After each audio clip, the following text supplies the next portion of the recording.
ଜାଣିଛନ୍ତି ସାଙ୍ଗମାନେ, ମୋର ବୈଶିଙ୍ଗା ଆସିବାର ମୁଖ୍ୟ କାରଣ ହେଲା ମୋତେ ବାଲେଶ୍ୱର ଟୁର୍ କରିବାର ଥିଲା। ଆଉ ଏମିତି ବହୁତ ଜିନିଷ ଯୋଉଟାକି ମୁଁ ଦେଖିନଥିଲି। ତ ସକାଳୁ ସକାଳୁ ଆମେ ବାହାରି ପଡ଼ିଲୁ, ମୋ ଭାଇ, ବଡ଼ ଭାଇ ଆଉ ଆମ ଡ୍ରାଇଭର ସାର୍।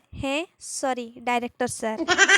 ପ୍ରଥମେ ପଞ୍ଚଲିଙ୍ଗେଶ୍ୱର ଆମେ ଆସିକି ପହଞ୍ଚିଲୁ ନୀଳଗିରି ଜଗନ୍ନାଥ ମନ୍ଦିର। କିନ୍ତୁ ଭାଗ୍ୟବଶତଃ ଜଗାର ପହଡ଼ ପଡ଼ିସାରିଛି, ସେଥିପାଇଁ ଟିକେ ମନ ଦୁଃଖ କରି ମୁଁ ଚାଲିଗଲି ପ୍ରସାଦ ଖାଇବା ପାଇଁ। ଆଉ ତାପରେ ଆମ ନେକ୍ସଟ ଲୋକେସନ ବଳରାମଗଡ଼ି। ଯାହା କୁହନ୍ତୁ ସାଙ୍ଗମାନେ, ଏଇ ଟୁର୍ର ସବୁଠୁ ଇଣ୍ଟରେଷ୍ଟିଂ ପାର୍ଟ ଏଇଟା ହିଁ ଥିଲା। ଏଠି ଦାନା ପକେଇଲେ ଗୋଟେ କି ଦିଟା ନୁହଁ, ଅସଂଖ୍ୟ ମାଛ ମାନେ ଆସିକି ଦାନା ଖାଉଥିଲେ। ସତରେ ଏଇଟା ଦେଖିବାକୁ ଭାରି ଖୁସି ଲାଗୁଥିଲା। ତାପରେ ଟିକେଟ କାଟି ଆମେ ଗଲୁ ବୋଟିଂ କରିବା ପାଇଁ। ଯାହା କୁହନ୍ତୁ, ଡାଇରେକ୍ଟର ସାର୍ ଡ୍ରାଇଭର ଡ୍ୟୁଟିଟା ଭଲ ଭାବେ ନିଭଉଛନ୍ତି। ଆଉ ଯେତେ ହେଲେ ବି ସୁଦୂର ବୈଶିଙ୍ଗାରୁ ବାଛି ବାଛି ଅଣା ହେଇଛି ନା ଆଉ।